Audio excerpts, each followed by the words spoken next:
Лежим с сыном в больнице день 4. Обзор палаты и обедов загрузила в свою телегу.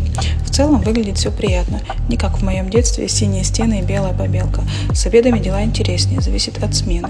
Обход врача каждый день, корректирует лечение и назначает анализы. Медсестрички тоже не хромят, приятные девчонки. Кстати, тараканов не встречала, что очень радует. В палате по 3 ребенка с мамами, не знаю, какая площадь ее, но мне кажется, места хватает. Есть санузел отдельный. Уборка каждый день.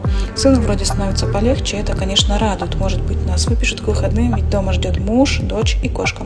Если ты думаешь, что медицина на юге плохая, поэтому и не переезжаешь, то скажу свое мнение. Она примерно везде одинаковая, разве кроме Москвы и Питера. 7 лет назад мы решились на переезд и не пожалели. О том, как мы устроились, рассказываю в своем блоге.